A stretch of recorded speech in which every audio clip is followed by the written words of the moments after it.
완치 않은 그날 우리 하나님 앞에 춤추는 그런 시간이 좀 됐으면 좋겠어요. 얼마나 감사한지 모르겠습니다.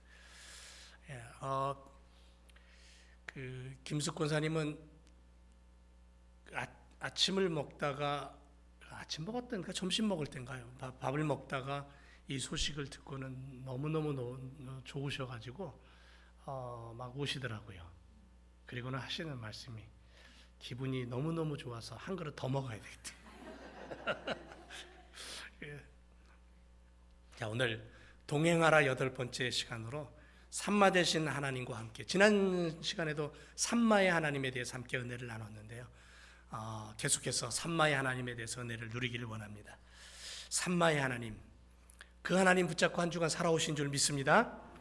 산마의 하나님은 그럼에도 불구하고의 하나님이에요.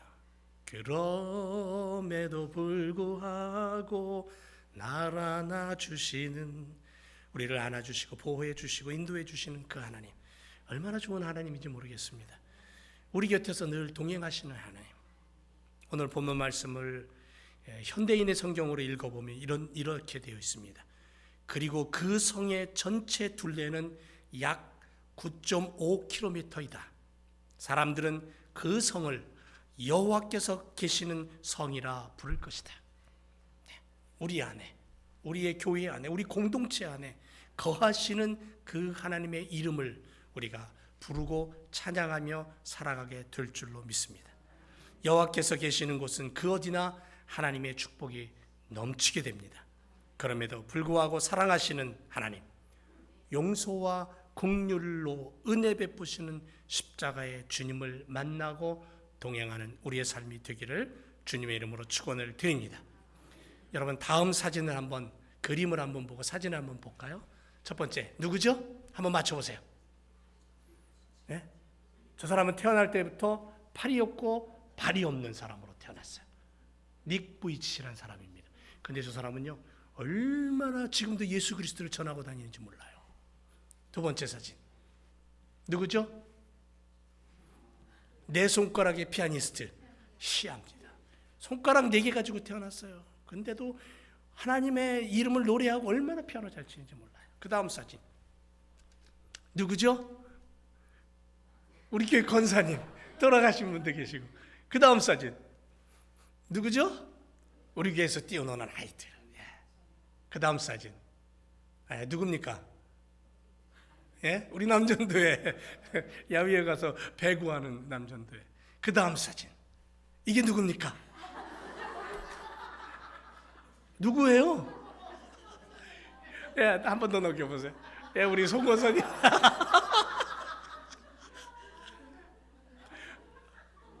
얼른 넘기세요. 한 번 더 넘겨주세요. 예. 배가 그 마이애미에서 출발하기 전에 그 위에 올라가 가지고 이제 가판에서 있는데 바람이 부는데 사진을 찍었는데, 사진 찍을 때는 몰랐는데 찍어놓고 보니까 저래가지고 너무너무 웃었어요, 우리가. 그래서 이 사진 올리겠다고 허락을 받고 올린 겁니다. 예. 이렇게 우리가 웃을 수 있어서 얼마나 감사한지 모르겠어요. 지난 한 주간 은혜 중에 정말 효도관광 마쳤습니다. 조금 힘들 분도 있었지만 그래도 잘 은혜롭게 나이 드신 분들이 정말 잘 마쳤어요. 예, 정말 즐겁게 시간 보냈습니다. 이영결, 김윤숙 선교사님 두 분은 그동안 힘들고 지친 몸과 마음을 추스리고 여기서 이렇게 보내면서 다시 새 힘 얻고, 또 병원 다니면서 김윤숙 권사님 또 치료도 하고, 완전히 나은 건 아니지만, 그리고는 그 마이애미에서 과테말라로 이제 돌아가셨습니다. 근데 저녁에 카톡이 왔어요. 뭐라고 왔냐면, 잘 도착했답니다. 잘 도착했는데 문제는 뭐냐면 물이 안 나와요. 그리고 그 일대에 산불이 났나 봐요. 그래가지고는 물을 좀 어디서 받아왔는데 이게 가라앉아야 뭘 해먹겠는데 가라앉지도 않고, 날씨는 어떤 줄 아세요? 막 푹푹 찌고 더워요.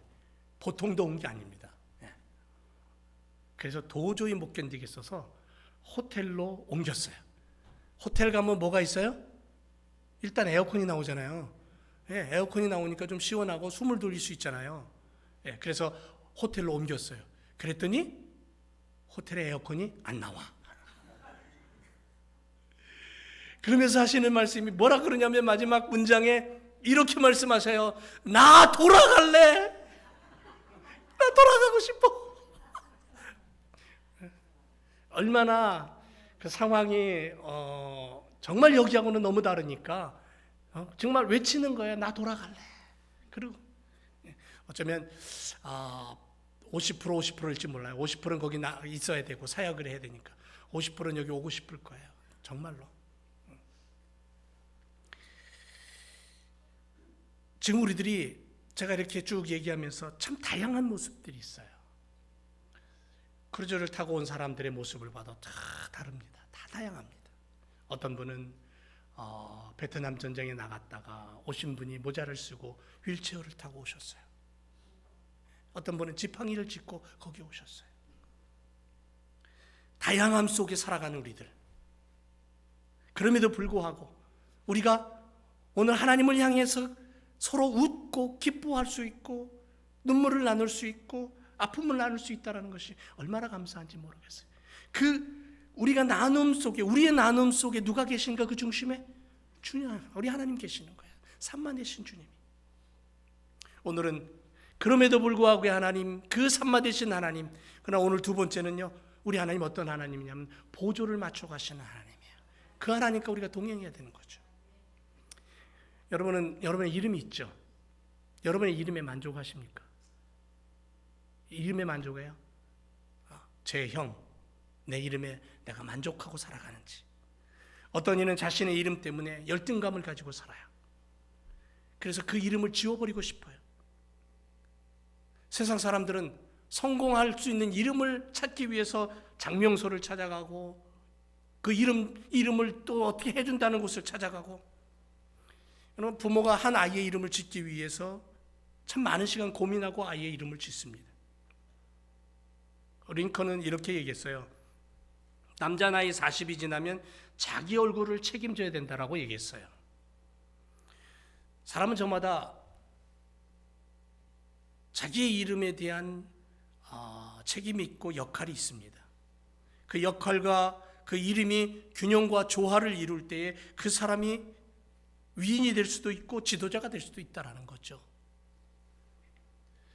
그러면 이름의 값은 얼마나 될까요? 이름에 한번 값을 매겨봅시다.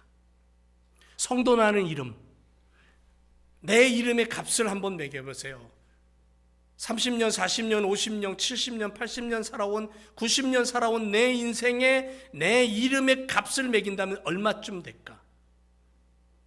그리고 어떤 사람은 엄마 뱃속에서부터, 부모님 뱃속에서부터 예수님을 들었고, 어떤 분은 30, 40, 50 나이가 들어서 예수님을 영접하고 예수님의 사람이 되었어요. 그 모두를 뭐라고 부르냐면 성도라고 불러요.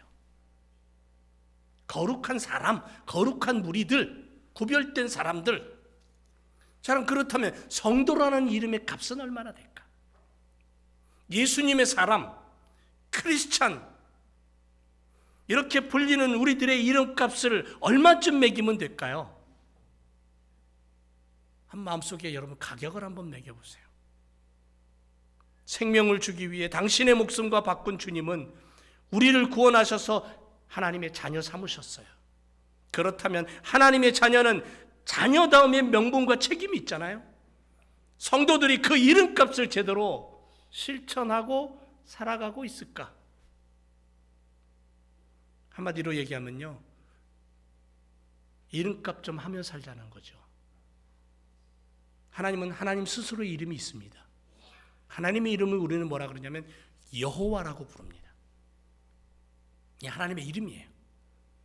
여호와라는 하나님의 이름은 그냥 이름이 아니라, 우리가 가지고 있는 그런 이름이 아니라 하나님의 칭호이고 하나님의 기념이에요. 여호와라는 이름은 자존자 하나님, 스스로 계신 하나님이란 뜻이에요. 구약에 나오는 하나님의 모든 이름은 하나님의 속성을 이야기하는, 가리키는 거예요. 그걸 이름이라고 부르는 거죠. 전능하신 하나님, 무소부지하신 하나님, 지존하신 하나님, 전지전능하신 하나님, 주인 되신 하나님, 자존하시는 하나님 등등 하나님의 이름을 여러 부분으로 우리는 부르고 있죠. 이 이름들이 구약에 등장하는 대표적인 하나님의 이름이고, 그렇다면 하나님의 별명이 될 수도 있고 칭호라고 말할 수 있는 거죠. 자, 하나님은 하나님의 이름, 우리가 부르는 하나님의 이름 여호와가 있어요. 그분은 그 여호와라는 그 하나님은 그 하나님의 우리가 부르는 그 이름의 값을 가지고 세상을 이끌어 가시고 우리를 인도해 가셔요.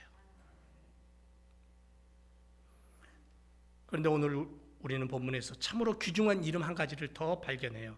그게 뭐냐 하면 성전에 계신 하나님, 거룩한 성읍의 이름, 에스겔서 전체의 메시지를 한마디로 응축한 이름, 여호와 삼마라는 이름이죠. 여호와께서 거기 계신다. 여러분, 바벨론 포로 생활 속에서 이스라엘 백성들에게 무엇과도 비교할 수 없는 크나큰 희망이 무엇인 줄 아세요?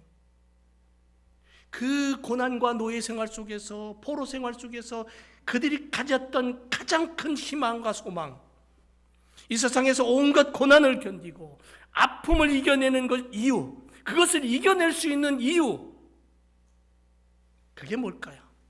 그것은 희망이라는 거죠. 소망이라는 거죠. 그게 없으면 안 된다는 거예요. 그게 있기 때문에 견뎌낸 거예요. 이 시간이 지나면 정말 놀라운 것들이 내 삶에 펼쳐질 것이라는 소망, 그걸 얘기하는 거죠. 고달픈 노예 생활 속에서 히브리 민족들에게 희망이라는 것, 소망이라는 것은 예루살렘의 회복이에요. 그게 있었기 때문에, 그 예루살렘의 회복이라는 하나님의 약속이 있었기 때문에 그들은 고난과 노예 생활 속에서의 고통을 참고 이겨낼 수 있었던 거죠. 여호와께 온전한 제사를 드리는 그날을 학수고대해요. 그래서 그들은 얘기합니다. 그날이 반드시 올 것이다. 그 시간까지 나 여호와가 너희 안에 임마누엘로 함께하겠다.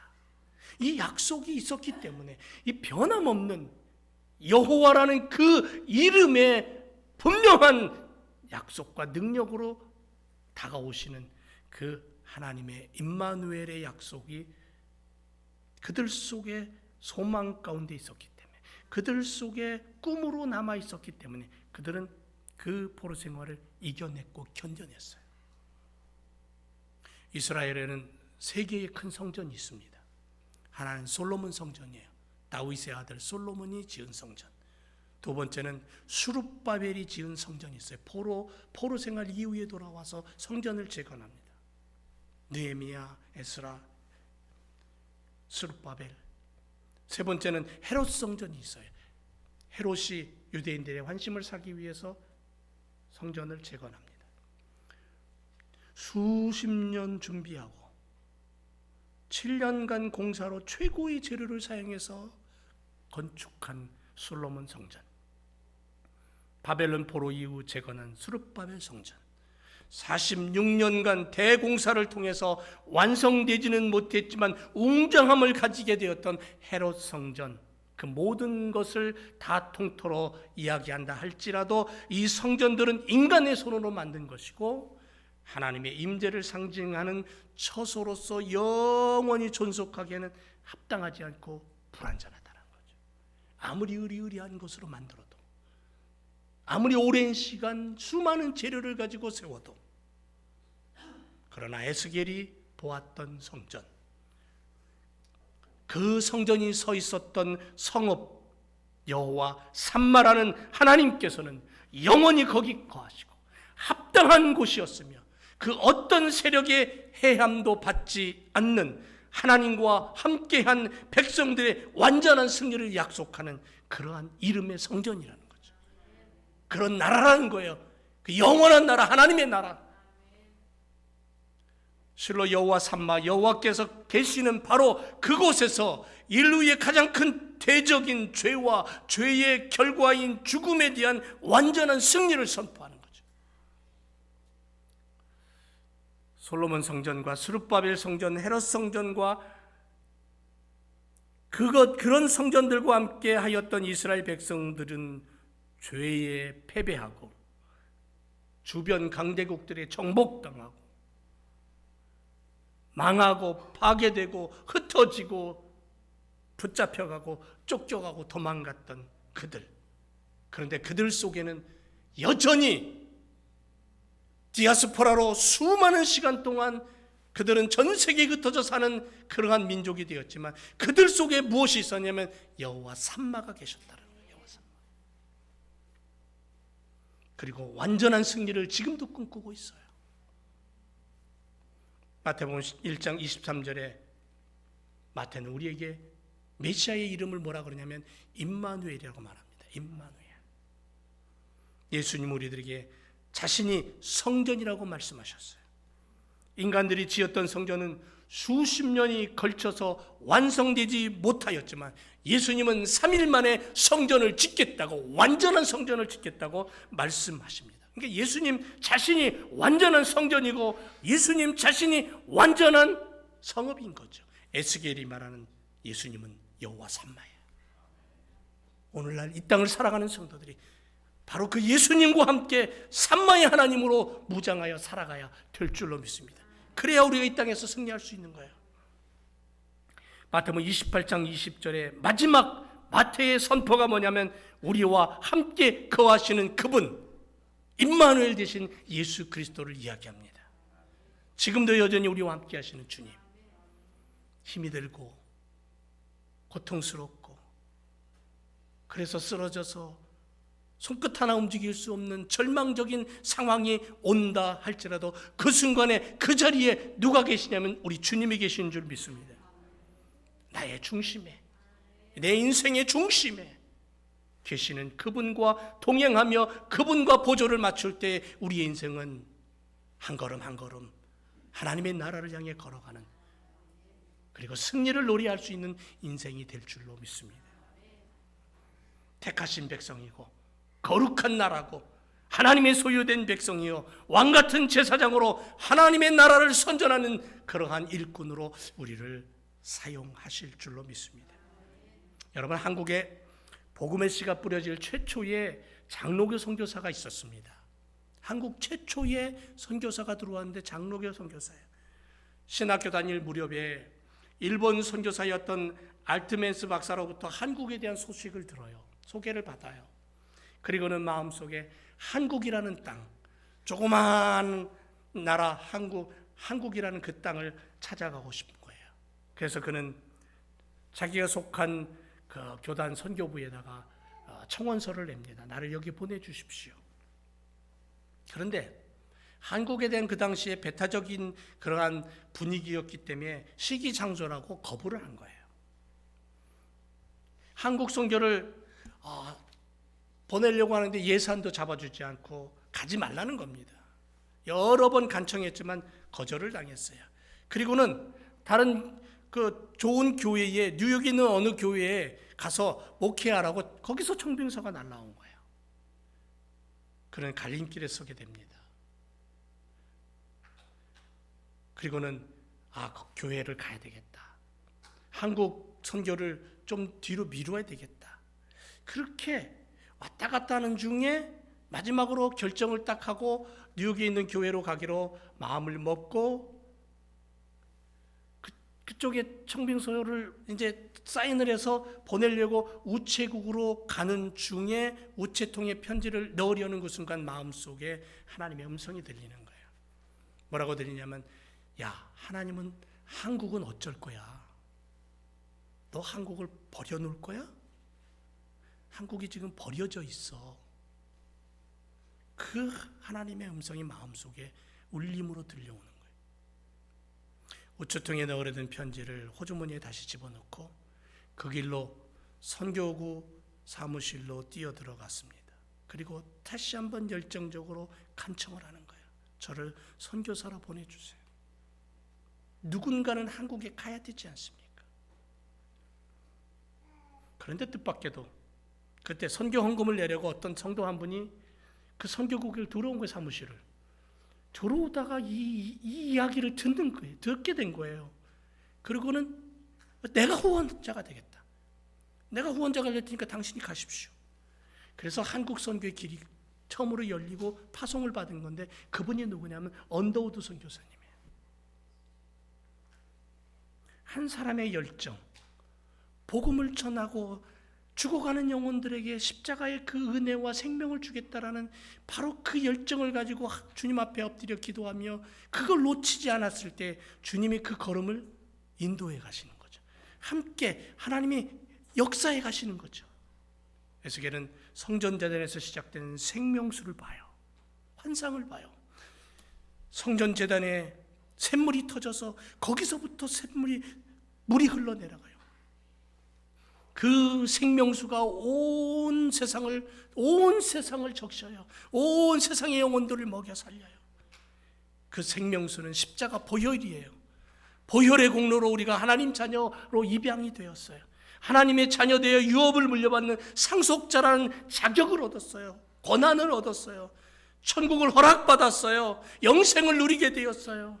생명은 다하는 그 순간까지 이 세상에 사는 시간 속에서 내가 주의 복음을 전하는 이런 언더우드 선교사 같은 복음을 전하는 일꾼으로 살아야 된다는 소명도 받았어요. 그런데 그런 인생 속에, 그런 시간 속에 산마 되신 여호와께서 보조를 맞춰 가시는 거예요. 걸음을 맞춰 가시는 거예요. 그리고 우리에게 그 생명수가 흘러넘치는 복의 근원이 되게 하시는 거예요. 만민에게 생명을 전하는 하나님, 그 하나님의 생명의 역할을 우리가 감당하도록 그 마지막 순간까지 어떻게 하시겠다? 거기 내가 너와 함께 하겠다. 임마누엘이죠. 그리고 그 하나님이, 그 산마의 하나님이 어디까지 가시냐면요, 끝까지 가신다고 약속해요. 끝까지. 조금만 가다가 돌아서는 게 아니고, 좀 가다가 내가 하나님 나 좀 너 힘들어서 못 가겠어요 하니까 그래 그럼 가지 마, 나도 안 갈래, 이런 하나님이 아니라 끝까지 함께 하시는 하나님 나라 백성의 산마. 여러분, 동행이란 이야기 잘 아시죠? 어떤 성도가 자기의 지나온 발자국을 뒤돌아봤습니다. 그런데 험난하고 힘들었던 여정, 가파른 고갯길에는 오직 한 사람의 발자국만 찍혀 있는 거예요. 그런데 평지, 낮은 구름, 편안한 길에는 한 사람의 발자국이 아니라 두 사람의 발자국이 찍혀 있는 거예요. 그래서 예수님한테 항의하듯이 물었어요. 예수님, 저는 도무지 이해가 안 갑니다. 왜 낮은 구름과 평지에는 당신께서 저와 동행해 주시더니 거칠고 험난한 길에서는 어째서 저 혼자 버려두셨습니까? 이 말을 조용히 듣고 있던 예수님이 이렇게 얘기하시는 거예요. 야, 내가 너와 함께 하는 것이 어떤 때는 함께하고 어떤 때는 떠난 줄 아니? 아니야. 네가 만일 편안한 길에서까지 진실로 나를 신뢰하고 나를 필요로 했다면 아마 그 길의 발자국도 두 사람의 발자국이었을 거야. 그러나 너는 힘들고 험난한 길에서만 나를 찾았잖아. 고통스럽고 어려움 속에서만 나를 찾았잖아. 그래서 그럴 때 내가 너를 업고 간 거야. 네가 편안할 때는 나를 밀어냈잖아. 고통스러울 때만 나를 찾았잖니? 그러니까 이 이야기를 가만히 듣고 있다가는 내가 편안할 때는 주님을 밀어내니까 주님이 내 옆에서 같이 걸은 거고요. 내가 힘들고 어렵고 주님하고 고통스러워할 때는 주님이 어떻게 하셨다고요? 나를 업고 걸어갔으니까 발자국이 하나밖에 더 있어요. 주님은 언제나 우리와 함께 하시는 거예요. 망망대해에, 그렇죠, 그 큰 배를 타고 망망대해에 떠 있을 때 아무것도 보이지 않아요. 그냥 바다만 보여요. 바다만. 저 끝까지 바다만. 출렁이고 넘실대는 바다만 보이는 거예요. 근데 그 시간에도 거기 계신 분이 주님이시라는 거죠. 이 세상 종말 끝까지, 내 인생이 다하는 그날까지 산마 되신 그분이 나와 함께 하시는 거예요. 어떤 상황이 와도 나를 밀어내지 아니하시고 나의 걸음에 보조를 맞추시는 그분,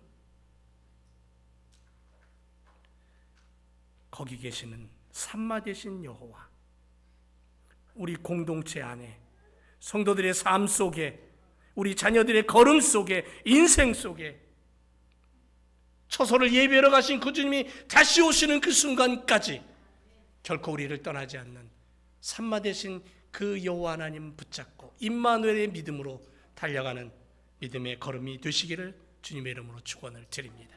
기도하겠습니다.